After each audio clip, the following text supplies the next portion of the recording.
कैसे हो बच्चों? उम्मीद कर रहा हूँ खूब मेहनत कर रहे हो। मैं भी आपके साथ मेहनत कर रहा हूँ, मैं आपके साथ हूँ। जैसा कि मैंने प्रॉमिस किया था, मैं आपके साथ एग्ज़ाम के डेट तक हूँ। डोंट वरी, टेंशन मत लीजिए। चलिए, सिर्फ हमारे पाथ को फॉलो कीजिए, जो रोड मैप मैंने दिया है उसको फॉलो कीजिए। देखिए, सक्सेसफुल आप जरूर हो पाइएगा इस एग्ज़ाम में। तो आज मैं स्टार्ट करूंगा dissolution of A partnership firm. ठीक है, तो पहले इसके कुछ थ्योरी पार्ट है, उसको समझते हैं। देखो, दो टर्म है इस चैप्टर में, इसको अच्छे से समझो। एक है डिसोल्यूशन ऑफ पार्टनरशिप और एक होता है डिसोल्यूशन ऑफ पार्टनरशिप फर्म। दोनों में क्या डिफरेंस है? डिसोल्यूशन ऑफ पार्टनरशिप फर्म जो हमें पढ़ना है इस चैप्टर में, वो है कि फर्म ही ताला लग गया, फर्म का बिजनेस खत्म हो गया। ठीक है ना? अब फर्म का अस्तित्व नहीं रहा, firm ceases to carry on its business. इसको कहते हैं डिसोल्यूशन ऑफ पार्टनरशिप फर्म। एक टर्म आता है डिसोल्यूशन ऑफ पार्टनरशिप, इसका मतलब है कि बिजनेस खत्म नहीं हुआ, फर्म अपना बिजनेस कैरी ऑन कर रहा है, सिर्फ पार्टनरशिप डीड में चेंज आया। पार्टनरशिप डीड में कैसे चेंज आता है? जैसे मान लो कोई नया पार्टनर का एडमिशन करा रहे हो, एडमिशन ऑफ ए पार्टनर हो रहा है, तो रेशियो बदलता है, रेशियो बदलेगा तो डीड बदलेगा। सपोज कोई एग्जिस्टिंग पार्टनर रिटायर कर गया, फिर से डीड चेंज करना होगा, क्योंकि 3 पार्टनर था अब 2 हो गया, तो रेशियो बदलेगा। तो जब भी आप पार्टनरशिप डीड में कोई चेंज लाते हो, उसे डिसोल्यूशन ऑफ पार्टनरशिप बोलते हैं। तो आओ देखते हैं, इसको समझो अच्छे से। डिसोल्यूशन ऑफ पार्टनरशिप कब कब होता है? Change in profit sharing ratio. जब भी रेशियो बदलोगे, डीड बदलना पड़ेगा।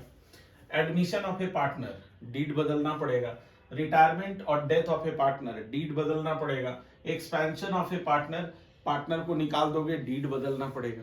लेकिन बिजनेस कैरी ऑन होगा, फर्म में ताला नहीं लगेगा। इसको डिसोल्यूशन ऑफ पार्टनरशिप बोलते हैं। अब आता हूं dissolution of partnership firm.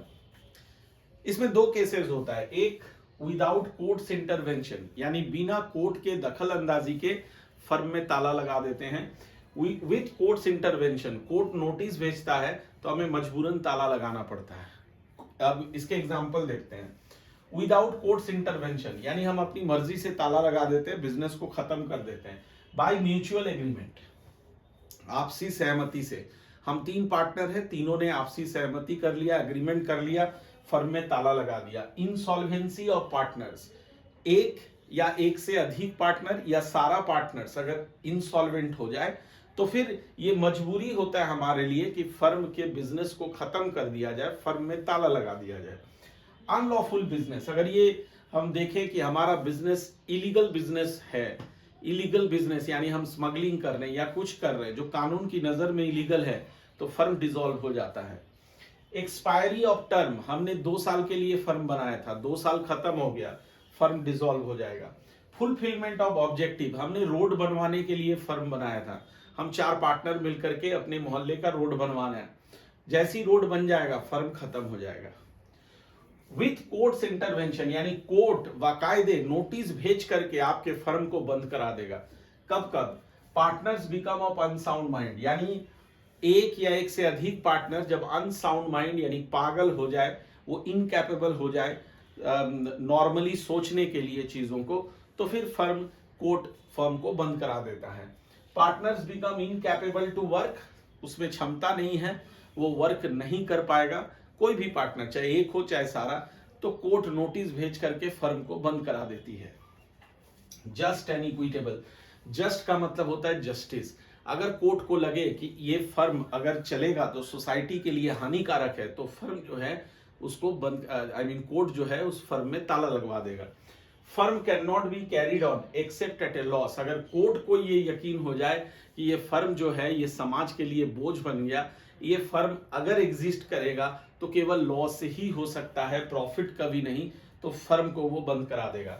Next process को देखते हैं। जब भी कोई फर्म डिसॉल्व होता है, डिसोल्यूशन ऑफ पार्टनरशिप फर्म, तो क्या क्या प्रोसेसेस है? पहले बुक्स ऑफ अकाउंट्स को हम लोग क्लोज कर देते हैं ना, एसेट्स का खाता, लाइबिलिटीज के खाते को बंद कर देते हैं। एसेट्स आर सोल्ड, फर्म अपने एसेट्स को बेच देता है। लाइबिलिटीज आर पेड, और उस पैसे से फर्म अपने लाइबिलिटीज को चुकाता है। और सबसे अंत में है पार्टनर्स कैपिटल अकाउंट सेटल्ड, और फिर भी अगर पैसे बच जाता है लाइबिलिटी चुकाने के बाद, तो फर्म उस पैसे को हम पार्टनर्स कैपिटल अकाउंट में ट्रांसफर कर देते हैं। यानी अगर किसी पार्टनर ने पैसे ज्यादा दे दिए थे तो उनको वो पैसे लौटा दिया जाता है। क्लियर है? अब ये क्वेश्चन है जो बहुत इंपॉर्टेंट है, एग्जाम में पूछता है, settlement of accounts on dissolution. देखो ध्यान से देखो टॉपिक को, settlement of accounts on dissolution. Dissolution में हम अकाउंट्स को कैसे सेटल करते हैं, अर्थात ये जो एसेट्स आप बेचते हो वहां से जो पैसे आते हैं उस पैसे को आप कहां कहां इस्तेमाल करते हो। पेमेंट ऑफ आउटसाइड लायबिलिटीज, ये सीक्वेंस से उस पैसे को हम यूटिलाइज करते हैं, ये सीक्वेंस याद रखना है। पहले आप आउटसाइड लायबिलिटीज यानी क्रेडिटर्स, बैंक ओवरड्राफ्ट, इन सबको पे करते हो। उसके बाद पार्टनर, किसी पार्टनर ने अगर फर्म को लोन दिया है तो उस लोन को चुकाते हैं। तीसरे नंबर पे आता है balance transfer to partners capital account, अर्थात कि फिर भी पैसे बच जाए तो जिस पार्टनर ने ज्यादा पैसा दिया है उसके अकाउंट को सेटल करते हैं। फिर भी बच जाए, इसके बावजूद भी बच जाए तो सरप्लस कहेंगे उसको, और उसको पार्टनर्स में डिस्ट्रीब्यूट करते हैं इन प्रॉफिट शेयरिंग रेशियो। तो ये कुछ थियोरी पोर्शन है डिसोल्यूशन का जो आपको अच्छे से याद रखना है। अब मैं बताऊंगा इस चैप्टर का जर्नल एंट्रीज जो बहुत इंपॉर्टेंट है। अब देखते हैं हम लोग इसका अकाउंटिंग ट्रीटमेंट, कि जब एक फर्म डिसॉल्व हो जाता है तो क्या क्या अकाउंटिंग ट्रीटमेंट हम लोग करते हैं। बाबू इसको बारीकी से समझो। देखो मैंने क्या बताया, अभी बताया आपको कि डिसोल्यूशन में प्रोसेस क्या फॉलो होता है। पहले हम लोग दोनों बुक्स ऑफ अकाउंट्स क्लोज कर देते हैं, एसेट का, लायबिलिटीज का, या और सिर्फ कैश और बैंक वाला जो बुक है वो एकदम लास्ट में हम लोग बंद करते हैं, इसको याद रखना। फिर क्या होता है, हम सारे एसेट्स को बेच देते हैं, फिर लायबिलिटीज को पे करते हैं। तो इस इतना सारा जो हिसाब किताब है इसको तो रखना पड़ेगा ना कहीं। हम तो सारे बुक्स को बंद कर दे रहे, तो फिर ये हिसाब हम कहाँ रखेंगे। तो इसके लिए हम लोग क्या करते हैं, एक अकाउंट ओपन करते हैं और उसे कहते हैं रियलाइजेशन अकाउंट। इसको ध्यान से समझना है ना, कौन सा अकाउंट, रियलाइजेशन अकाउंट। इतने देर तक रीवैल्यूएशन चल रहा था, अब आ गया रियलाइजेशन। क्या होता है रियलाइजेशन अकाउंट, मैं एक एग्जांपल से समझाता हूं, छोटा सा एग्जांपल, ध्यान से देखो। मान लो फर्म के पास एक प्लांट एंड मशीन था जिसका बुक वैल्यू था 10,000 रुपया, और इसको फर्म ने बेच दिया 8,000 रुपए में। तो कोई भी बता देगा, आप लोग तो 12 में है, बताइए लॉस हो रहा है। 10,000 का मैंने एसेट 8,000 में बेच दिया, 2,000 का लॉस हो रहा है। तो इस लॉस को तो निकालना पड़ेगा ना। अगर ज्यादा में बेच दिए तो प्रॉफिट आ रहा है ना, तो इसको कैलकुलेशन तो जरूरी है। ये कैलकुलेशन कहां पे करते हैं, हम एक अकाउंट बनाते हैं रियलाइजेशन अकाउंट, वहां से करते हैं। दूसरा इसका एमसीक्यू क्वेश्चन इंपॉर्टेंट है, रियलाइजेशन अकाउंट का नेचर क्या होता है। रियलाइजेशन अकाउंट का नेचर होता है नॉमिनल, बिकॉज इसको हम बनाते हैं प्रॉफिट और लॉस निकालने के लिए, इतना याद रखना। अब आओ इसके जर्नल एंट्रीज को हम लोग डिस्कस करेंगे। कुल मिला के मैंने 14 जर्नल एंट्रीज यहां बताया है। इन 14 जर्नल एंट्रीज रीढ़ का हड्डी होता है इस चैप्टर का। अगर इस पे तुम बहुत अच्छे से कब्जा कर लोगे, चैप्टर विल बी क्लियर। तो एकदम फटाफट से देखते हैं। सबसे पहले व्हेन एसेट्स आर क्लोज, जो एसेट्स का बुक्स होता है उसको क्लोज करते हैं। इसमें याद रखना है आपको, कैश और बैंक और फिक्टिशियस एसेट्स को छोड़ करके। फिक्टिशियस एसेट्स यानी डेबिट बैलेंस और profit and loss account, advertisement, suspense, ये सब फिक्टिशियस एसेट होता है जो एसेट साइड में दिखेगा पर उसके खाते को बंद नहीं करते। उसको क्या करते हैं हम लोग, पार्टनर्स में बांट देते हैं, डिस्ट्रीब्यूट कर देते हैं। तो जब हम लोग एसेट्स को क्लोज करेंगे, कैश और बैंक और फिक्टिशियस एसेट्स को छोड़ करके बाकी सारे एसेट्स को, तो एंट्री होगा realisation account debit to sundry assets. Hopefully clear है। दूसरा, अब when external liabilities are closed. Sir external liabilities क्या है, क्रेडिटर्स, बैंक ओवरड्राफ्ट। तो सर इंटरनल लायबिलिटीज क्या है, इंटरनल लायबिलिटीज में आता है पार्टनर्स लोन। ठीक है, तो इसका मतलब पार्टनर्स लोन को रियलाइजेशन में ट्रांसफर नहीं करेंगे, बाकी जितने भी लायबिलिटीज है सबको करेंगे, और उसके लिए एंट्री होगा सन्ड्री लायबिलिटीज टू रियलाइजेशन। अब आते हैं व्हेन एसेट्स आर सोल्ड। आपको पता है एसेट्स बेचते हैं तो बैंक टू रियलाइजेशन, पैसा आ रहा है तो बैंक अकाउंट डेबिट हो गया। एसेट्स बेच रहे हैं तो जब भी हम एसेट्स बेचते हैं तो वन काइंड ऑफ गेन है, तो इस वजह से रियलाइजेशन अकाउंट यहाँ पे क्रेडिट हो रहा है, बिकॉज ये नॉमिनल नेचर का है। ठीक है ना। फिर देखो, when assets are taken away by the partners. जब कोई पार्टनर्स एसेट को लेके जा रहा है, तो ऐसा भी होता है कि कोई एसेट ना बिक रहा हो तो पार्टनर उसको ले लेता है। तो फिर यहाँ पे बैंक की जगह क्या आ जाएगा, पार्टनर्स कैपिटल अकाउंट को हम डेबिट कर देंगे to realisation. For unrecorded assets, कुछ एसेट्स ऐसा होता है जिसका कोई रिकॉर्ड नहीं था, तो जब हम एडमिशन, रिटायरमेंट, डेथ बनाते हैं तो फिर से उस एसेट को रिकॉर्ड किया जाता है। पर यहाँ तो हम एसेट्स के खाते को बंद कर दिए, चाबी लगा दिए, तो हम क्या करते हैं, उस एसेट को रिकॉर्ड नहीं करेंगे, उस एसेट को सीधा हम बेच देंगे या किसी पार्टनर को दे देंगे। तो अगर बेच देंगे तो बैंक अकाउंट डेबिट होगा, किसी पार्टनर को दे देंगे तो पार्टनर्स कैपिटल अकाउंट डेबिट होगा टू रियलाइजेशन। क्लियर है? अब आओ फिर नेक्स्ट क्या है, अब एसेट्स बेच के जो हमारे पास पैसा आया उससे हम क्या करेंगे, व्हेन लायबिलिटीज आर पेड। अब हम अपने लायबिलिटीज को चुकाएंगे, तो क्या एंट्री करोगे, realisation account debit to bank. जब हम लायबिलिटी चुकाते हैं एक तरह का खर्च माना जाता है, एक तरह का एक्सपेंसेस, एक तरह का लॉस, इसलिए रियलाइजेशन अकाउंट देखो डेबिट हो गया, पैसा जा रहा है तो ये क्रेडिट हो गया। क्लियर है? फिर आते हुए liabilities are paid by a partner. मान लो फर्म नहीं पे किया, लायबिलिटी को सेटल नहीं किया, कौन सेटल कर रहा है, पार्टनर। तो क्या एंट्री करोगे, realisation account debit to partners capital account. Then for unrecorded liabilities, तो फिर से कोई लायबिलिटी है जो अनरिकॉर्डेड है तो उसको रिकॉर्ड तो करेंगे नहीं, क्योंकि लायबिलिटी का खाता हम ऑलरेडी बंद कर चुके हैं।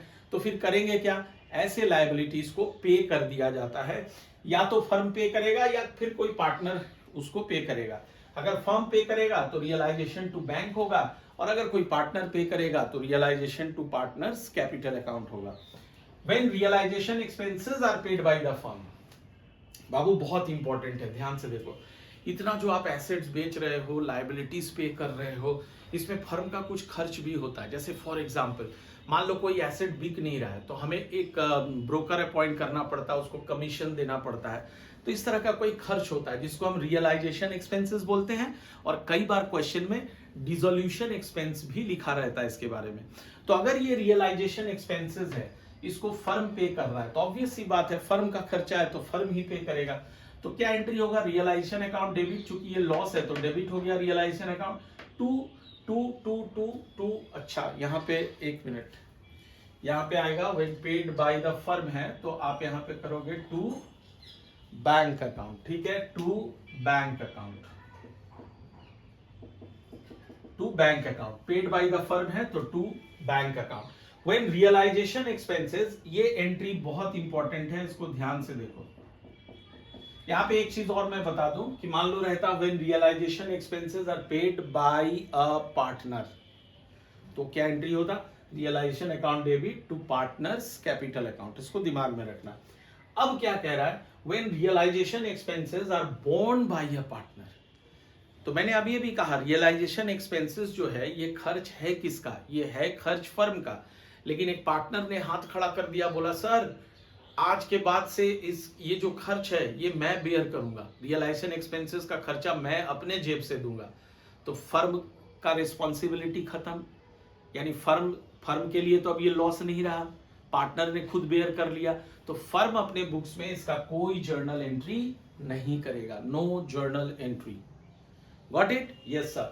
Then when realization expenses are borne by the partner, फिर से कह रहा है कि रियलाइजेशन एक्सपेंसेस कौन बेयर कर रहा है, पार्टनर। तो हम समझ गए कि इसका कोई एंट्री नहीं होता है, but paid by the firm. लीजिए, पार्टनर ने बड़े बड़े डींगे हाँक दिए कि हम सर पे कर देंगे, हम बेयर कर लेंगे रियलाइजेशन एक्सपेंसेस, लेकिन जब पे करने की बारी आई तो पार्टनर का आता पता नहीं, तो मजबूरन ये खर्चा किसको पे करना पड़ा, फर्म को पे करना पड़ा।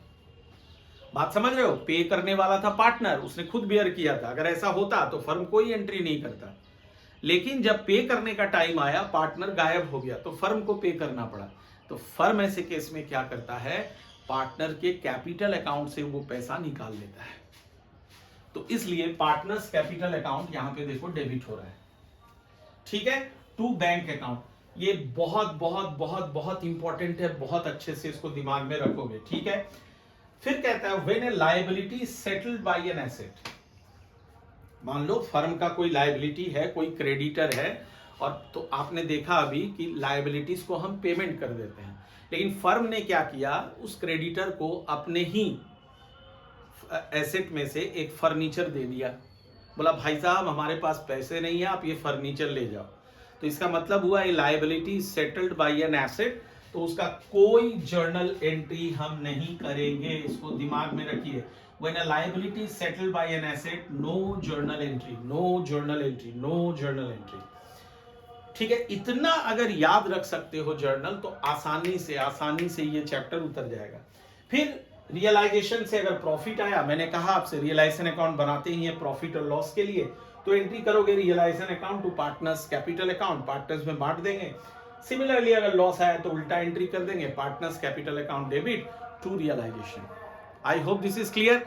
अब हम चलेंगे स्ट्रेट अवे क्वेश्चन की तरफ। क्वेश्चंस बनाते बनाते और ज्यादा अच्छे से आपको ये चैप्टर समझ आ जाएगा। चलो बनाते हैं इसका प्रोबेबल क्वेश्चंस, इंपॉर्टेंट क्वेश्चंस। आओ बच्चों, अब हम लोग बोर्ड पैटर्न क्वेश्चन सॉल्व करते हैं बहुत ध्यान से। ये रहा पहला क्वेश्चन, ये आपके स्क्रीन में, मैं क्वेश्चन को पढ़ रहा हूं, ध्यान से सब कोई देखो। Sanjay and Sameer were partners in a firm sharing profits in the ratio of 2:3. On 31st March 2023, their balance sheet was as follows.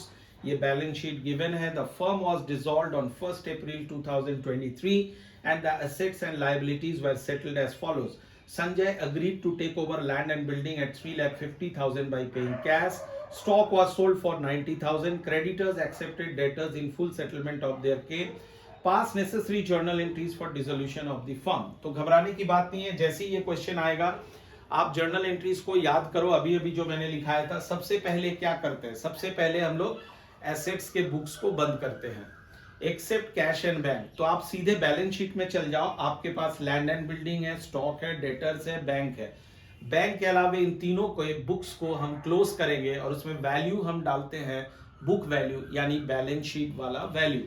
तो हमारा पहला जो जर्नल एंट्री आएगा इसमें वो आ जाएगा। क्या करते थे हम लोग जब एसेट्स को क्लोज करते थे, देखो अभी अभी मैंने लिखाया है, हम लोगों ने किया रियलाइजेशन अकाउंट डेबिट टू, अब जो जो एसेट्स है सबको इंडिविजुअली लिखना है, to land and building,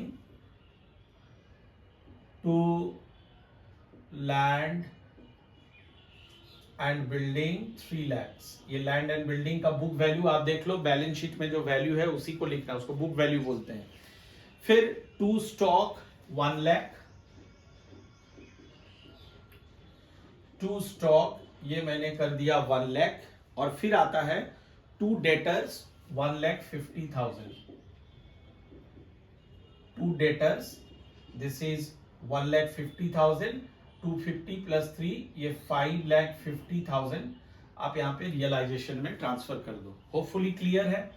second हम लोग क्या करते हैं, एंट्री लाइबिलिटीज को क्लोज करते हैं, एक्सटर्नल लाइबिलिटीज ढूंढते हैं। आप कौन कौन सा लाइबिलिटी है, एक ही मुझे दिख रहा है क्रेडिटर्स, और एक है WCR वर्कमैन कंपेंसेशन रिजर्व, उसको पार्टनर्स कैपिटल अकाउंट में डिस्ट्रीब्यूट कर देंगे। अभी फिलहाल क्रेडिटर्स है 1,05,000। तो जब लाइबिलिटीज को क्लोज करते हैं तो हमारा जर्नल एंट्री होता है liabilities account debit to realisation. तो यहां करेंगे creditors account debit to realisation account, ठीक है। तो ये हमारा दूसरा वाला जर्नल एंट्री भी हम लोगों ने कर लिया। इसमें अमाउंट आप पुट कर दो 1,05,000। बाबू ये काम हमने कर लिया। चूंकि क्वेश्चन में हमसे जर्नल एंट्रीज मांगा है, तो हम वर्कमैन कंपेंसेशन रिजर्व का भी एंट्री यहाँ पे कर लेंगे। पार्टनर्स में डिस्ट्रीब्यूट करना है ओल्ड रेशियो में, चूंकि यहाँ पे उसके बारे में कोई एडिशनल इंफॉर्मेशन नहीं है, तो हम लोग सीधे उसको बांट देते हैं। अगर एडिशनल इंफॉर्मेशन होगा तो मैं आपको उसका बताऊंगा, ठीक है, वो इंपॉर्टेंट है। तो फिलहाल इसको बांट दो। वर्कमैन कंपेंसेशन रिजर्व WCR लिखता हूं इसको शॉर्ट में, अकाउंट डेबिट, ये 1 लाख का है। अब इसको डिस्ट्रीब्यूट करना है, दो पार्टनर है संजय और समीर, दोनों में इसको डिस्ट्रीब्यूट कर दो। To Sanjay capital account, to Sameer capital account, ठीक है। अब इसका रेशियो गिवन है 2:3, 2:3 के रेशियो में इसको बांट देना है। 1 लाख को अगर 2:3 में बांट दोगे तो 40,000 और 60,000 आ रहा है। अब मैं 4th नंबर जर्नल में आता हूं। अब नीचे पढ़ो एडिशनल इंफॉर्मेशन में क्या क्या गिवन है। कहता है संजय पार्टनर था, agreed to take over land and building at 3,50,000। ध्यान से देखो, एट 3,50,000। तो याद करो अभी अभी मैंने आपको जर्नल एंट्री बताया था कि अगर कोई पार्टनर कोई एसेट लेके जाता है तो उसका एंट्री होता है partners capital account debit to realisation, यहाँ पे संजय लेके जा रहा है, तो Sanjay capital account to realisation होना चाहिए। पर क्वेश्चन में गिवन है कि बाय पेइंग कैश, संजय ने फर्म को कैश भी दे दिया, तो अब संजय कैपिटल अकाउंट की जगह आ जाएगा कैश। ठीक है, अब कैश लिखोगे कि बैंक लिखोगे, ये डिपेंड करता है बैलेंस शीट में। बैलेंस शीट में देखो क्या है, बैंक है, तो बैंक ही लिखना। तो यहां पे मेरा अगला एंट्री हो जाएगा bank account debit to realisation account. ठीक है, अच्छा कितने में संजय लेके गया इसको, 3,50,000 में, तो मैं यहां पे लिख देता हूं 3,50,000। क्लियर है। अब मैं फिफ्थ नंबर में आता हूं। फिफ्थ नंबर कहता है stock was sold for 90,000, stock को आपने 90,000 में बेच दिया। तो मैं इसका एंट्री करूंगा, एसेट्स बेच रहा हूं, तो क्या एंट्री लिखाया था, bank account debit to realisation. तो bank account debit to realisation, मैंने हमेशा कहा इसको अगर कोई बच्चा रटना ना चाहे तो कैसे याद रखोगे, जब भी हम एसेट बेचते हैं गेन होता है, गेन होता है, गेन होता है, और रियलाइजेशन अकाउंट हमारा नॉमिनल अकाउंट है, तो नॉमिनल अकाउंट का नियम होता है कि लॉस पे डेबिट और गेन पे क्रेडिट, तो ये क्रेडिट होगा। क्लियर है। सिमिलरली जब कोई लायबिलिटी पे करते हैं तो हमारा लॉस होता है, तो रियलाइजेशन चला जाएगा ऊपर, डेबिट में चला जाएगा। ठीक है, बस इतना सिंपल सा बात है। फिर कहता है creditors accepted debtors in full settlement of their account. अभी मैंने तुमको सिखाया, अभी जर्नल में बताया, अगर किसी लायबिलिटी को किसी एसेट से सेटल करोगे तो उसका कोई जर्नल एंट्री हम लोग नहीं कर रहे हैं। तो यहाँ पे क्रेडिटर्स सेटल हो रहा है बाय क्या, कौन सा एसेट उसको दे रहे हैं, डेटर्स। क्रेडिटर्स को हमने अपना डेटर्स दे दिया, कोई एंट्री इसका नहीं करना है। तो इतना एंट्री आएगा। अब एक एंट्री बच गया कि रियलाइजेशन अकाउंट से प्रॉफिट आ रहा है या लॉस, निकाल के फिर उसका जर्नल एंट्री करना होगा। तो आप लोग क्या करेंगे, वर्किंग नोट पे आ जाएंगे और वर्किंग नोट पे रियलाइजेशन अकाउंट का फॉर्मेट बना लोगे। ये रियलाइजेशन अकाउंट बना करके यहां से आप निकाल लोगे प्रॉफिट आ रहा है या लॉस आ रहा है। तो सबसे पहला एंट्री था realisation to land and building to stock to debtors. इसका एक शॉर्टकट तरीका भी है जो बिना रियलाइजेशन अकाउंट के हम प्रॉफिट निकाल सकते हैं, मैं वो भी बताऊंगा, लेकिन मैं चाहता हूं कि पहले लेजर को सीख लो, फिर मैं वो ट्रिक आपको बताऊंगा। ठीक है, तो पहले यहां पे करोगे to land and building, to land and building 3 lakh, चलो ये आ गया 3 लाख, ध्यान दो। To stock 1 lakh, to stock ये 1 lakh, to debtors 1,50,000, to debtors 1,50,000। Creditors to realisation है तो ये इस तरफ आ जाएगा, बाय क्रेडिटर्स अकाउंट 105,000, 1,05,000। फिर मैं देखता हूं रियलाइजेशन से रिलेटेड ये है बैंक टू रियलाइजेशन, तो इस तरफ आ जाएगा बाय बैंक अकाउंट 3,50,000। इसमें हमने कौन सा एसेट बेचा था, तो वहां पे लिखना पड़ता है कौन सा एसेट था, लैंड एंड बिल्डिंग, तो मैं यहां पे लिख देता हूं लैंड एंड बिल्डिंग 3,50,000। तो देखिए कितना आसान है, एसेट्स को क्लोज हम डेबिट साइड में करते हैं और जब बेचते हैं तो क्रेडिट में आता है। क्लोज करोगे डेबिट में, बेचेंगे तो क्रेडिट में। जब डायरेक्ट रियलाइजेशन अकाउंट बनाने को बोलेगा तो इस फंडे को याद रखना, क्लोज करेंगे डेबिट में, बेचेंगे क्रेडिट में। लायबिलिटी में उल्टा, क्लोज इधर करेंगे, पेमेंट करेंगे इधर, क्लोज इधर करेंगे, पेमेंट करेंगे इधर। ठीक है, बस इसी का खेल है और कुछ नहीं है। नेक्स्ट है बैंक टू रियलाइजेशन। फिर से मैंने ये कौन सा एंट्री किया था, बैंक टू रियलाइजेशन स्टॉक वाला है ना, इसमें अमाउंट नहीं डाला, 90,000, ये 90,000। तो यहाँ पे स्टॉक लिख देता हूँ, बाई बैंक तो लिखा ही हूँ, बस उसके नीचे लैंड एंड बिल्डिंग और स्टॉक यहाँ पे आप लिख दो 90,000। तो इस तरह से हम रियलाइजेशन अकाउंट को बनाएंगे। जस्ट इस जर्नल को मैंने यहाँ पे पोस्ट कर दिया और शॉर्टकट तरीका भी आपको बताया। फिर मैं बताऊंगा, थोड़ा पेशेंस रखो, फिर मैं बताऊंगा कि बिना इसके हम कैसे प्रॉफिट निकाल सकते हैं। ठीक है, तो पहले तो इधर का टोटल कर लो, इधर आ रहा है मेरा 3, 2, 5, 5,50,000, तो और इधर आ रहा है 350 प्लस 90, 440, 540, 545 और इधर 550, यानी इधर ज्यादा आ रहा है, डेबिट साइड ज्यादा आ रहा है, तो ये मेरे को लॉस आ गया। ठीक है, ये हमारा लॉस हो गया। तो 5,50,000 इधर भी है 5,50,000, तो लॉस आ रहा है। इधर का टोटल आ रहा था मेरा 5,000 का लॉस है। अब इसको मैं बांट दूंगा। कौन कौन पार्टनर है, कौन कौन पार्टनर है? संजय और समीर। तो संजय और समीर, और इनका रेशियो है 2:3 में इसको बांट देना है। तो ये आ जाएगा 2,000 और 3,000। अब ये जो लॉस हमने निकाला पार्टनर्स में बांट दिया, इसका जर्नल में इसको ट्रांसफर कर दो। तो इसका जर्नल एंट्री मैं करूंगा Sanjay capital account debit, Sanjay capital account debit 2,000, Sameer capital account debit 3,000 to realisation account 5,000। Is it clear? Is it clear? Yes sir, बिल्कुल क्लियर। अब मैं सिखा रहा हूं कि अगर बिना हम रियलाइजेशन अकाउंट ना बनाए तो हम कैसे प्रॉफिट या लॉस निकालते हैं। तो बहुत सिंपल है। यहाँ पे क्या करना है, तुमको दो हिसाब करना है।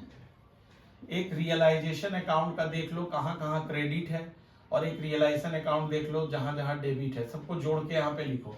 तो मैं स्टार्टिंग से देख रहा हूँ, रियलाइजेशन अकाउंट डेबिट है यहाँ पे 550। इसके बाद फिर कहाँ डेबिट है, और कहीं डेबिट नहीं है। तो मैंने यहाँ लिख दिया कि ये डेबिट है टोटल 550। क्रेडिट देख लो कितना है, ये है 1,05,000, 1,05,000, 3,05,000। तो 4 4 4 55, ये 90, 4 55 और 90, 5 45, 5 45, 5,45,000। ठीक है। तो यहाँ पे क्या हो रहा है बाबू, debit is more than credit, यानी आपका जो लॉस है वो मोर देन प्रॉफिट है ना। लॉस का पल्ला भारी है, तो फिर अल्टीमेटली नेट रिजल्ट क्या हो गया, मेरा लॉस हो गया। कितने से? माइनस कर दो 5,000। So simple. इस तरह से भी आप निकाल सकते हो। अगर रियलाइजेशन अकाउंट नहीं बनाने को बोलेगा तो आप इस तरह से निकाल लेना। अब आता हूं, आपको लेके चलता हूं next very important question of dissolution. आइए बनाते हैं। अब देखो, एक प्रोबेबल क्वेश्चन है, इसको बहुत ध्यान से, मैं क्वेश्चन पढ़ रहा हूं, ध्यान से देखो।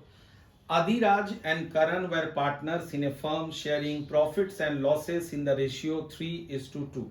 On 31st March 2018, the firm was dissolved after the transfer of assets other than cash and bank and third-party liabilities to the realization account. The following informations were provided. यानी कहता है कि जो पहला दो एंट्री है ना, एसेट्स का बुक्स बंद करो, लाइबिलिटीज का बुक्स बंद करना है, ये दोनों एंट्री ये लोग कर चुका है। उसके बाद का एंट्रीज आपको करना है इन फॉलोइंग ट्रांजैक्शंस के लिए। तो हमारे क्वेश्चन में 3 ट्रांजैक्शंस गिवन है। आओ इसको सॉल्व करते हैं। 3 नहीं, 4 ट्रांजैक्शन इनफैक्ट गिवन है, इसको सॉल्व करते हैं। पहला कहता है furniture of ₹70,000 was sold for 68,000। एक फर्नीचर जिसका बुक वैल्यू था 70,000, उसको तो ऑलरेडी हम रियलाइजेशन में ट्रांसफर कर चुके थे, उसका बुक्स क्लोज हो गया था। अब उसको बेचने वाला एंट्री करना है। तो उसको कितने में बेच रहे हैं हम? 68,000 में, बाई ऑक्शन, नीलामी में। और इसके लिए हम ऑक्शनर का कमीशन दे रहे हैं 2,000 रुपया। इसका मतलब ये हो गया कि आपने 68,000 में बेचा तो सही, लेकिन 2,000 कमीशन भी आपके जेब से लगा। तो फाइनली आपके जेब में कितने पैसे आए? 68,000 माइनस 2,000 यानी 66,000। तो 66,000 का एंट्री तुम्हें करना है। और जब आप एसेट को बेचते हो तो क्या एंट्री करते हो? देखो कितना इजी है। Bank account debit to realisation account, to realisation account. Realisation account को हमने यहाँ पे क्रेडिट किया because it is a gain. तो कितना अमाउंट आ रहा है? हमने बेचा था 68 में और 2,000 रुपया खर्च हो रहा है हमारा, तो टोटल आ गया 66,000। ये 66,000 का एंट्री हमने कर दिया। तो पहला ट्रांजेक्शन खत्म, बहुत इजी है। दूसरा देखो, Adhiraj loan amounting to 35,000 was settled at 37,500। ये बाबू बहुत इंपॉर्टेंट है, थोड़ा ध्यान देना। अधिराज इस फर्म का एक पार्टनर है, तो फर्म ने पार्टनर से अधिराज से लोन लिया था 35,000 का। अब फर्म बंद हो रहा है तो उसके लोन को चुकाना पड़ेगा। तो फर्म ने उसके लोन को चुकाया पर ज्यादा पैसा दिया। कितना ज्यादा दिया? 35,000 के बदले 37,500 दे दिया। तो जब ज्यादा देगा तो वो फर्म के लिए लॉस हो जाएगा। और जब भी लॉस होगा तो उसको हम लोग रियलाइजेशन अकाउंट में ट्रांसफर करेंगे। तो इसका जर्नल एंट्री क्या होगा? Adhiraj loan account debit sir Adhiraj loan account को डेबिट क्यों कर रहे हैं? बाबू जब फर्म ने इससे लोन लिया था तो फर्म के लिए वो लायबिलिटी था और वो फर्म के बुक्स में क्रेडिट में था। क्रेडिट होता है जब लायबिलिटीज ऑलवेज आर क्रेडिटेड। अब ये लायबिलिटी घट रहा है, आपने चुका दिया लोन, घट रहा है, तो अब ये डेबिट हो जाएगा। ठीक है, तो यहाँ पे लिखोगे 35,000। फर्म को लॉस कितने का हुआ? 2,500 का, तो आप रियलाइजेशन अकाउंट में डेबिट कर देंगे। Realisation account will be debited by 2,500 और फर्म के पास से पैसे कितने चले गए टू बैंक अकाउंट? 37,500। ये बन गया आपका। देखो कितना आसान है, वेरी सिंपल, सिर्फ कॉन्सेप्ट क्लियर रहना चाहिए। अब तीसरे नंबर पे आ जाओ। थर्ड नंबर में कह रहा है out of the stock of ₹80,000 current took over 50% of the stock at a discount of 20%। पहले इसको सॉर्ट आउट करते हैं। कहता है कि बुक वैल्यू जो था स्टॉक का जो बुक वैल्यू था वो 80,000 का था। करण इसमें से 50% स्टॉक वो ले गया, 50% ऑफ 80,000 ये आ गया 40,000। ठीक है, तो 80,000 में से 40,000 का स्टॉक करण लेके चला गया, पर कितने में ले गया? तो कहता है एट ए डिस्काउंट ऑफ 20%, यानी 40,000 में से माइनस करोगे discount at the rate of 20%। तो 40,000 का 20% आएगा 8,000, माइनस कर दो, ये 32,000। यानी करण ने क्या किया? 40,000 का स्टॉक 32,000 में लेकर के चला गया। तो हम यहां पे हिसाब करेंगे कि रिमेनिंग स्टॉक कितने का बचा, remaining book value of stock. तो टोटल बुक वैल्यू था 80,000, उसमें से 40,000 का रफा दफा हो गया, तो तुम्हारे पास बचा हुआ है 40,000 का स्टॉक। अब ये स्टॉक क्या हो रहा है, आगे देखो क्या कह रहा है। The remaining stock was sold off at a profit of 30% on cost. यानी 40,000 का जो स्टॉक था इसको फर्म ने 30% प्रॉफिट में बेच दिया। Profit at the rate of 30%। 40,000 का 30% निकालोगे 12,000 आएगा, यानी 52,000 में फर्म ने इसे सेल कर दिया। आगे की बात समझ में? बहुत आसान है। अब देख इसका कैसे हम लोग करते हैं, बहुत ध्यान से देखो। ये जो 32,000 है ये करण लेके गया, तो हम करण के कैपिटल अकाउंट को डेबिट करेंगे। ये 52,000 हमने फर्म ने सेल कर दिया, तो इसके लिए बैंक अकाउंट को डेबिट करोगे। और जब भी एसेट बेचते हैं हम तो हमारा गेन होता है, मैं बार बार कह रहा हूं, तो रियलाइजेशन को क्रेडिट करोगे। तो क्या क्या एंट्री हो जाएगा यहाँ पे? करंस कैपिटल अकाउंट डेबिट, ये बाबू आ जाएगा 32,000, वो जितने में ले गया। फर्म ने इसको बेचा कितना में? बाकी का स्टॉक 52,000 में बेच दिया। और टू क्या करना है आपको? To realisation account 84,000। देख रहे हो कितना इजी है? यस सर, ये तो वाकई में बहुत इजी है। अब आता हूं फोर्थ नंबर में। फोर्थ नंबर क्या कह रहा है? Realisation expenses amounted to 2,000 which were paid by Adhiraj. तो मैंने इसका भी एंट्री तुमको लिखाया है कि अगर रियलाइजेशन एक्सपेंसेस फर्म पे करेगी तो आप एंट्री करोगे realisation account debit to bank. Realisation debit क्यों होगा? क्योंकि लॉस हो रहा है। कोई पार्टनर पेमेंट करेगा तो realisation account debit to partners capital account. तो यहां पे करोगे realisation account debit to Adhiraj capital account. ठीक है, 2,000 रुपया अधिराज ने पे किया था। तो ये क्वेश्चन बन गया। It is so simple. चलते हैं अगले क्वेश्चन में। देखो आपके स्क्रीन में है, मैं क्वेश्चन को पढ़ रहा हूं। Disha, Mohit and Nandan are partners. They decide to dissolve their firm, pass necessary journal entries for the following after various assets other than cash and bank and the third party liabilities have been transferred to realization account। वही same type of question है, board में आने का बहुत ज्यादा chances है journal entries का, इसलिए मैं इस पे ज्यादा फोकस कर रहा हूं। तो क्या कह रहा है इसमें कि फिर से आपको इन सारे ट्रांजैक्शंस का जर्नल एंट्री करना है और एसेट्स और लायबिलिटीज का खाता इन्होंने बंद कर दिया है, तो वो एंट्री छोड़ के बाकी एंट्रीज आपको करना है जब एसेट बेचते हैं, लायबिलिटीज पे करते हैं। तो सबसे पहला ट्रांजैक्शन है an old typewriter which was not recorded in the books was sold for 2,000 whereas its expected value was 5,000। कहता है एक अनरिकॉर्डेड एसेट था, टाइपराइटर था, अनरिकॉर्डेड एसेट, उसको हमने बेच दिया 2,000 रुपए में। तो मैंने इसका जर्नल एंट्री आपको लिखाया है। जब कोई अनरिकॉर्डेड एसेट को बेचते हो तो उसको रिकॉर्ड दोबारा नहीं करते हैं, उसको सीधा हम बेच देते हैं। तो क्या एंट्री होता है, bank account debit to realisation. इसमें आपको कंफ्यूज करने के लिए एक चीज गिवन है, whereas its expected value, इससे हमको कोई मतलब नहीं है। ठीक है, तो मैं सीधा इसका पहला एंट्री पास कर दूंगा, bank account debit to realisation account. ये आ गया 2000। क्लियर है। अगले ट्रांजैक्शन में आता हूं। Stock of 70,000 was taken by Disha at a discount of 30%। दिशा एक पार्टनर है और वो स्टॉक यानी एसेट लेके जा रही है, तो इसका जर्नल एंट्री होता है partners capital account debit to realisation. तो मैं यहां पे एंट्री पास कर दूं, Disha's capital account debit to realisation account. ठीक है बाबू, अब इसमें अमाउंट कितना होगा ध्यान से देखो। कहता है 70,000 का स्टॉक था और उसको दिशा 30% डिस्काउंट में लेके जा रही है। तो 70,000 में से माइनस करना होगा, डिस्काउंट है तो माइनस करेंगे 70,000 का 30%, जो कि आएगा 21,000। माइनस कर दो, ये आ गया 49,000। इंपॉर्टेंट है, ध्यान से देखो।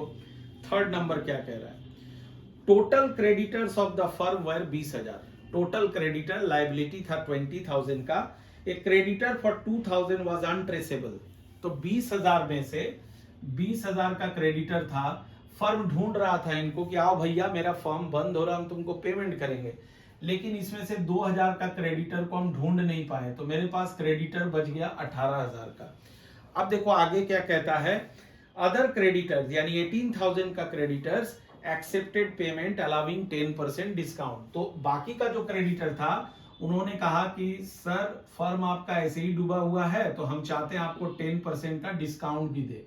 तो 18,000 का 10% यानी 1800 होता है, माइनस कर दो, यानी आप क्रेडिटर को पे कर रहे हो 16,200।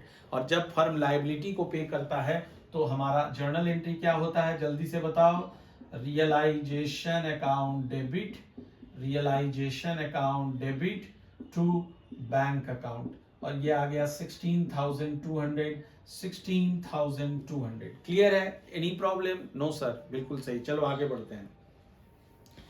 फिर कह रहा है मोहित पेड रियलाइजेशन एक्सपेंसेस ऑफ 18,000। आपको पता है, देखो स्टार्टिंग में लिखा हुआ है मोहित एक पार्टनर है, फर्म का रियलाइजेशन एक्सपेंसेस वो पे कर दिया। कितना पे कर दिया, 18,000।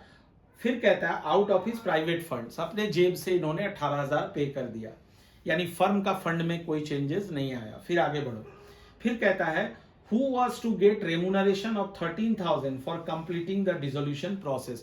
और फर्म ने इससे कहा था मोहित से कि तुम बाबू ये सारा डिसोल्यूशन का काम देख लो, हम तुम्हें अलग से रेमुनरेशन पे करेंगे। कितना पे करेंगे, 13,000 का। And was responsible to bear all the realisation expenses. ठीक से समझना, यहाँ दो अमाउंट है, 18,000 एक 13,000। 18,000 मोहित ने पे किया और लास्ट लाइन में लिखा हुआ है कि उसको ये एक्सपेंसेस खुद बेयर करना था। तो मैंने तुमको लिखा दिया था कि अगर फर्म का कोई खर्चा है और पार्टनर उसको बेयर करेगा तो उसका कोई जर्नल एंट्री हम नहीं करेंगे, हम नहीं करेंगे। लेकिन फर्म जो मोहित को दे रहा है रेमुनरेशन, वो फर्म का लॉस है, खर्चा है, उसका एंट्री फर्म यहाँ पे करेगा 13,000 का। तो क्या एंट्री करेंगे, चूंकि लॉस है तो हम रियलाइजेशन अकाउंट को डेबिट करेंगे, we will debit the realisation account, ये डेबिट हो गया। और to Mohit's capital account, Mohit's capital account.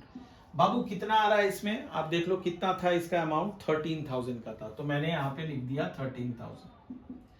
Hopefully ये क्लियर है, बहुत इंपॉर्टेंट था, वेरी इंपॉर्टेंट। आगे बढ़ो, नेक्स्ट फिर क्या कह रहा है, नंदन भी एक पार्टनर है।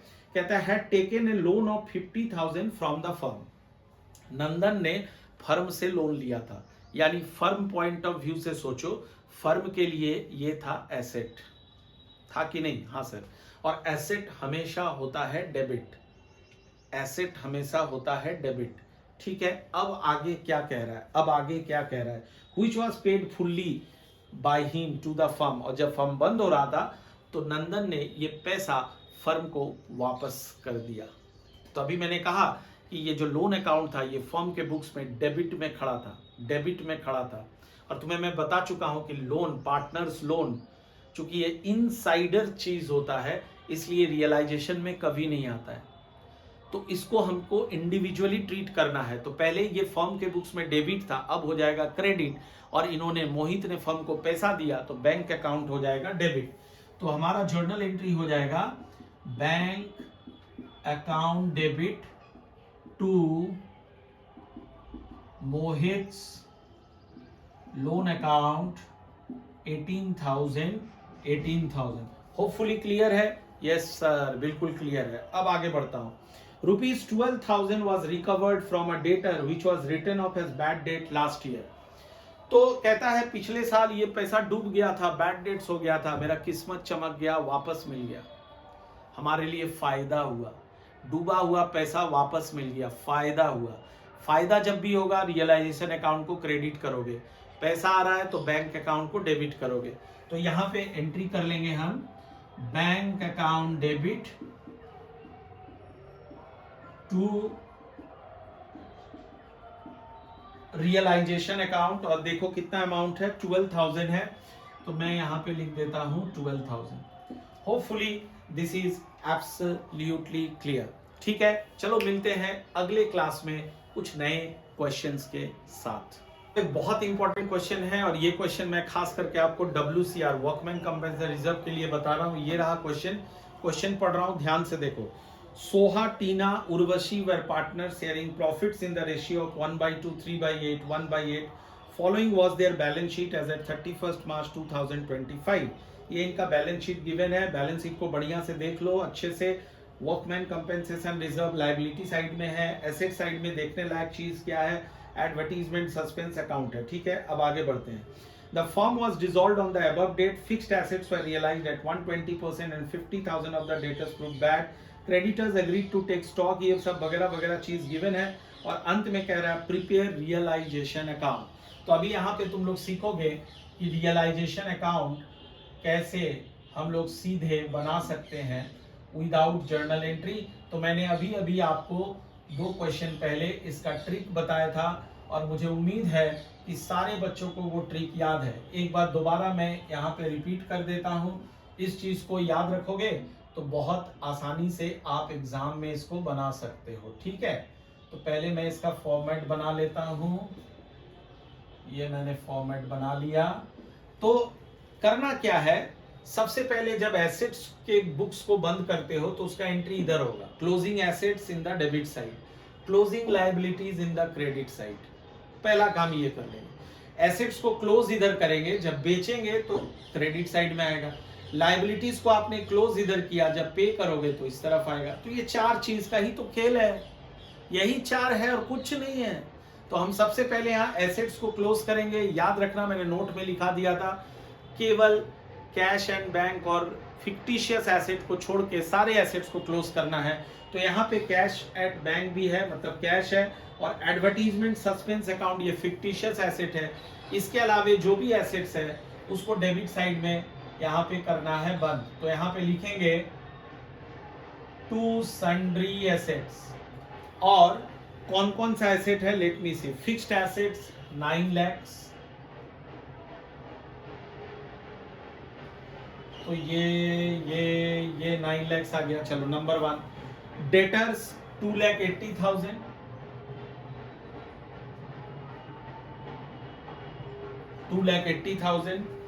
Investment 30,000,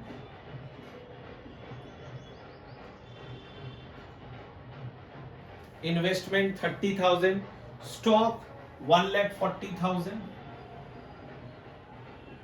stock 1,40,000, patents intangible assets है 10,000, पेटेंट को ले लेता हूं। पेटेंट्स इंटेंजिबल एसेट 10,000 आ गया।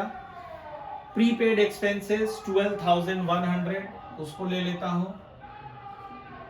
Prepaid expenses 12,100। अब इसको टोटल करो तो ये आ गया 9 लाख, 1180, 12,10,000, 13,50,000, 13,60,000, 13,72,100। अगर मैंने गलत कैलकुलेशन किया है मुझे कमेंट करके बताना। ये आ गया। अब इस तरफ आप आ जाओ, बाय सन्ड्री लायबिलिटीज। अब देखो लायबिलिटीज में क्या क्या क्लोज करना है मुझे। पहले तो क्रेडिटर्स है 1,50,000 का, मैं उसको क्लोज करता हूं। क्रेडिटर्स 1,50,000, चलो ये क्लोज हो गया। अब वर्कमैन कंपेंसेशन रिजर्व वाले हिस्से में आओ। बहुत ध्यान से बाबू लोग, बहुत ध्यान से सीखो। आप सब कोई देखो बैलेंस शीट में वर्कमैन कंपेंसेशन रिजर्व ये 40,000 का गिवन है, ये 40,000 का गिवन है। लेकिन नीचे पढ़ो इसका क्लेम कितना गिवन है। क्लेम गिवन है, नीचे लिखा हुआ है, ये देखो मैंने अभी अभी देखा, कहां देखा, ये 6 नंबर पॉइंट में, compensation to workman paid by the firm amounted to 24,000। तो 24,000 क्लेम था जिसको फर्म ने पे कर दिया। अब इसी पे खेला है। तो ये जो क्लेम वाला अमाउंट है ना, ये फर्म के लिए क्या हो गया, लायबिलिटी, और इस लायबिलिटी को फर्म ने पे भी कर दिया, पे भी कर दिया। बैलेंस कितना बच गया रिजर्व में, बैलेंस कितना बच गया रिजर्व में, 40 में से 24 माइनस कर दो, 16,000। इसको ले जाना है कैपिटल अकाउंट में, इसको पार्टनर्स कैपिटल अकाउंट में बांट देना है। पर ये जो लायबिलिटी आया और उसका पेमेंट हुआ 24,000, इसको आप रियलाइजेशन में लेंगे। ठीक है, तो क्या करना है, ये जो 24,000 क्लेम है उसको मैं लायबिलिटी में पहले क्लोज करूंगा। वर्कमैन कंपेंसेशन कितने का है, 24,000। फिर इसका पेमेंट करोगे तो जब लायबिलिटी का पेमेंट होता है तो इस तरफ आता है, डेबिट साइड में आएगा, to bank account workman compensation. How much, 24,000 हमने पेमेंट किया, यहां पे लिख दिया 24,000। बहुत इंपॉर्टेंट था, मैं बार बार कह रहा हूं। आगे बढ़ता हूं। फिर कह रहा है बैंक लोन है लायबिलिटी, बैंक लोन 40,000, इसको यहां पे क्लोज कर दो। बैंक लोन 40,000 ये हमारा लायबिलिटी था, इसको मैंने क्लोज कर दिया। सोहाज लोन, सोहा पार्टनर है तो उसका लोन यहां पे ट्रांसफर नहीं होता है रियलाइजेशन में। अब इसको मैं टोटल करता हूं, 170, 170, 210, 214, 2,14,000 आ गया। क्लियर है यहां तक? यस सर, बिल्कुल क्लियर है। अब आगे बढ़ो। अब एडजस्टमेंट में देखो क्या क्या हो रहा है। Fixed assets were realised at 120%, यानी फिक्स्ड एसेट्स को तुम बेच रहे हो। तो जब एसेट बेचते हो तो बैंक टू रियलाइजेशन, यानी रियलाइजेशन के क्रेडिट साइड में आ जाएगा। एसेट्स को क्लोज इधर करेंगे, बेचेंगे इधर। मैं बार बार यही चीज कह रहा हूं, आसान तरीके से समझा रहा हूं, इसको एग्जाम में गलती नहीं करना है। तो यहाँ पे करोगे फिक्स्ड एसेट। अब फिक्स्ड एसेट को कह रहा है कि हमारे पास 9 लाख का था, उसको हमने 120% में बेच दिया। तो 9 लाख का कोई बाबू लोग है जो मुझे फटाफट निकाल के बताएगा कितना आ रहा है। 120%, 0000 कट गया, 12,9,108, 1 2 3 4, 1 2 3 4, यानी 10,80,000 में हमने बेचा। इसको इनर कॉलम में लिखोगे और फिर सबको जोड़ के बाद में बाहर कर देना है। ठीक है, उसके बाद कह रहा है and 50,000 of the debtors proved bad. तो ध्यान से देखो, डेटर 2,80,000 का था, कहता है इसमें से 50,000 रुपया डूब गया, आपको मिलने वाला नहीं है। तो कितना मिलेगा इससे मुझे, 2,30,000। तो उसको यहाँ पे डाल दो, बाई बैंक के अंदर 2,30,000। इजी है। फिर आगे बढ़ता हूं। Creditors agreed to take stock in full settlement of their dues. कोई एंट्री नहीं होगा, आप लायबिलिटी को एक एसेट से चुका रहे हो, कोई एंट्री नहीं। बोर्ड में आने वाला ये ट्रांजैक्शन, ध्यान से, जब लायबिलिटी किसी एसेट से चुकाओगे कोई एंट्री नहीं होगा। ठीक है, आगे बढ़ जाओ। Soha accepted investments in full settlement of his loan. Soha's loan कितने का था, सोहा का जो लोन था वो कितने का था, tell me that. Soha's loan was how much, 50,000 का था। और इन्होंने क्या किया, इन्होंने इन्वेस्टमेंट को एक्सेप्ट कर लिया अपने लोन की जगह। तो बढ़िया से समझ लो, फर्म का बैलेंस शीट को देखो, सोहाज लोन लायबिलिटी साइड में था, यानी फर्म ने उससे ये पैसा लिया था एज अ लोन। और बदले में जब फर्म बंद हो रहा है तो नॉर्मली क्या होता है, फर्म इतना पैसा सोहा को पेमेंट कर देता है, उसका लोन चुका देता है।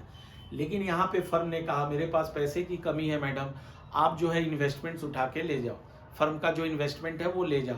तो यहाँ भी क्या हो रहा है, फर्म अपनी लायबिलिटी को चुका तो रहा है लेकिन एक एसेट के माध्यम से चुका रहा है, तो इसका भी कोई जर्नल एंट्री हम यहाँ पे नहीं करेंगे।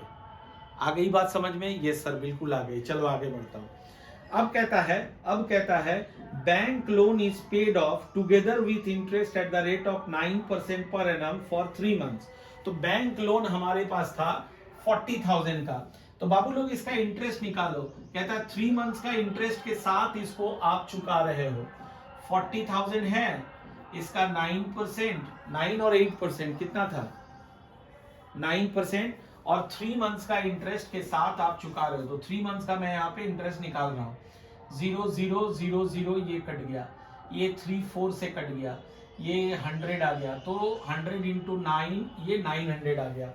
इसका मतलब हुआ कि अब फर्म जो लोन चुका रहा है वो 900 प्लस दिस 40,000, यानी कुल मिला के 40,900 का लायबिलिटी फर्म पे कर रही है।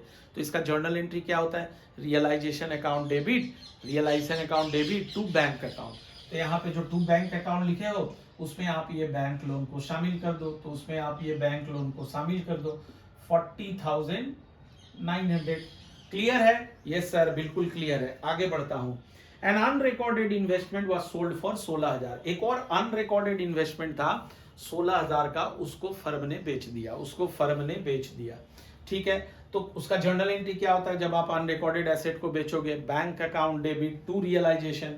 तो ये बाई बैंक के अंदर उसको शामिल करेंगे, अनरिकॉर्डेड इन्वेस्टमेंट कितने में बेचा है बाबू लोग, कितने में बेचा है, 16,000 रुपए में हमने बेच दिया। चलो इसको मैंने रिकॉर्ड कर लिया, 16,000 मैंने रिकॉर्ड कर लिया। ध्यान दो, देखो फिर क्या कह रहा है, वर्कमैन कंपेंसेशन हो चुका है। आखिर में आता है, Soha was allowed a remuneration of 25,000 and the expenses of realisation were to be borne by her. Firm paid realisation expenses of ₹10,000। बहुत ध्यान से देखो, पहले हम फर्स्ट पार्ट में आते हैं। सोहा को फर्म ने रेम्यूनरेशन दिया 25,000 का, फर्म के लिए खर्चा हुआ, तो फर्म इसका क्या एंट्री करेगा, realisation account debit to Soha's capital account, realisation account debit to Soha's capital account. तो यहाँ पे बैंक के नीचे जगह छोड़ देते हैं, यहाँ पे लिखते हैं to Soha's capital account, bracket में लिखते हैं रियलाइजेशन एक्सपेंसेस। कितना है भैया, कितना दिया 25,000, ये मैंने यहाँ पे लिख दिया 25,000। सिमिलरली यहाँ पे एक लाइन लिखा हुआ है कि रियलाइजेशन का जो एक्सपेंसेस है ये सोहा को बेयर करना था। तो तुम्हें मैं बार बार बता चुका हूं कि अगर कोई पार्टनर इसको बेयर करता है तो इसका कोई एंट्री नहीं होता है। लेकिन यहाँ पे एक चीज दिया हुआ है कि firm paid realisation expenses of 10,000, लेकिन फर्म को अपने जेब से 10,000 देना पड़ा। सोहा को जो देना था, सोहा ने हाथ खड़ा कर दिया, बोला साहब नहीं दे पाऊंगी, तो फर्म को देना पड़ा। तो इसका एंट्री अभी मैंने लिखाया था, रियलाइजेशन में नहीं आएगा। फर्म क्या करेगा, पार्टनर के कैपिटल अकाउंट से वो पैसा निकाल लेगा, यानी एंट्री हो जाएगा Soha's capital account debit to bank. Realisation में केवल उतना ही आएगा जो रेम्यूनरेशन फर्म उसको दे रहा है। क्लियर है बाबू, ये एग्जाम में आने वाला है, बहुत ध्यान से। अब ये सारा एंट्री जब कर लोगे, अब देखो नियम क्या होता है कि तुम चेक करोगे पहले कि कोई लायबिलिटी का पेमेंट रह तो नहीं गया। क्रेडिटर्स, इसको मैंने स्टॉक दे दिया था, कंपेंसेशन हो चुका है, बैंक लोन का भी पेमेंट हो चुका। अगर कोई लायबिलिटी छूट जाता, उसका पेमेंट नहीं दिया हुआ रहता क्वेश्चन में, तो सीबीएसई गाइडलाइन के अनुसार क्या होता है, अकाउंटिंग नॉर्म्स के अनुसार क्या होता है, उस लायबिलिटी को हम खुद से अज्यूम करते हैं कि फर्म ने पूरा पेमेंट कर दिया, और फिर उसका एंट्री इस तरफ हम टू बैंक के अंदर करते हैं। याद रहेगा। सिमिलरली एसेट्स का देख लो कि सारे एसेट्स रियलाइज हो गए या नहीं हो गए। अगर नहीं होंगे तो हम ये अज्यूम करेंगे कि जितने भी एसेट्स है वो फुल्ली रियलाइज हो गए और खुद से हम उनको बाई बैंक के अंदर डाल देंगे, अगर नहीं दिया हुआ है तो। लेकिन याद रखना है, इनटेंजिबल एसेट्स का ऐसा नहीं करते हैं। इनटेंजिबल एसेट्स में हम अज्यूम नहीं कर सकते हैं कि वो फुल्ली रियलाइज हो चुका है। अदर देन इंटेंजिबल एसेट्स, जितना भी टेंजिबल एसेट्स है उसका हम ये अज्यूम करेंगे कि रियलाइज हो चुका है। तो एक एक करके देखते हैं। फिक्स्ड एसेट का दे दिया था, डेटर्स हो चुका है, इन्वेस्टमेंट भी हो चुका है, ठीक है, स्टॉक भी हो चुका है, वो शायद क्रेडिटर्स लेके चला गया था, पेटेंट्स इंटेंजिबल एसेट्स था, क्रेडिटर्स वाला एक बार मैं देख लेता हूं, हो चुका है ना, हाँ स्टॉक लेके गया था, पेटेंट्स इंटेंजिबल एसेट है, उसके बारे में कुछ दिया नहीं है कितने में बिका, तो हम लोग ये एज्यूम करेंगे कि वो नहीं बिका। याद रखना बाबू, इंटेंजिबल एसेट्स में हम ये एज्यूम करते हैं कि वो नहीं बिका, लेकिन टेंजिबल एसेट्स में अगर कुछ नहीं दिया है तो एज्यूम करोगे कि बिक गया। प्रीपेड एक्सपेंस तो वो सेटल नहीं होता है, वो अपना क्रिएट इमर्ज होता है, हम लोग खुद से इमर्ज करते हैं, तो ऐसा नहीं होगा। तो यानी सारा चीज हो गया, अब इसको क्लोज करते हैं, इसको टोटल करते हैं, 1080, 1280, 1310 और 16, 13,26,000। बाबू आप लोग भी कैलकुलेशन करोगे, अगर कहीं गलत हो रहा है कैलकुलेशन तो मेरे को बताना कमेंट में, ठीक है। फिर इधर आ जाओ, 24 + 40, 64,900। तो ये सारा चीज करने के बाद अब मुझे देखना है कि हमारा डेबिट कितना आ रहा है और हमारा क्रेडिट कितना आ रहा है। तो अगर मैं क्रेडिट साइड को जोड़ता हूं 13 लाख और 15,40,000, क्रेडिट साइड आ रहा है 15,40,000। अब अगर मैं डेबिट साइड देखूं तो इधर देखता हूं 13,70,000 और 60,000 उसके साथ जोड़ दो, 14,30,000, 14,36,000, 14,37,000, 14,42,000, 14,62,000, 14,62,000, विच मीन्स कि हमारा क्रेडिट ज्यादा है और डेबिट कम है, तो आ गया प्रॉफिट। तो इसको इस तरफ लिखना है टू प्रॉफिट और इसको बांट देना है, कौन कौन है पार्टनर्स, सोहा, टीना और उर्वशी, सोहा, टीना और उर्वशी में इसको बांट दो। बाबू कितने का प्रॉफिट आ रहा है, लेट मी कैलकुलेट 38 + 40, 78,000 का प्रॉफिट आ रहा है। और यहाँ पे रेशियो जो गिवन था वो था 1/2, 1/2 और क्या था 3/8 और 1/8। तो रेशियो निकालना तुम सीखे हो, सबका डिनोमिनेटर सेम होना चाहिए, तो इसको भी 8 बनाना है, तो इंटू 4 इज 4/8, 3/8, 1/8। तो रेशियो आ गया 4:3:1 के रेशियो में 78,000 को डिस्ट्रीब्यूट करो तो कितना आएगा, let me calculate 78,000 into 4 divided by 8, that is 39,000 goes to S। T के हिस्से में कितना आएगा 78,000 into 3 divided by 8, 29,250 है ना बाबू। और उर्वशी का कितना आएगा, let me C, 78,000 into 1 divided by 8, 9750। तो उम्मीद करता हूं ये क्वेश्चन बिल्कुल आपको समझ आ गया, बहुत इंपॉर्टेंट क्वेश्चन था। डिसोल्यूशन का मैंने सारा इंपॉर्टेंट क्वेश्चंस आपको बता दिया। अगले क्लास में हम लोग स्टार्ट करने वाले हैं issue of shares and issue of debentures. बहुत इंपॉर्टेंट क्लास होगा, कोई भी स्किप नहीं करोगे। अगर आपको और भी किसी भी टॉपिक में कोई भी प्रॉब्लम हो तो प्लीज़ मुझे कमेंट कीजिए, कमेंट करके बताइए कि आप, और मैं ज़रूर वो डाउट्स आपका क्लियर करूँगा।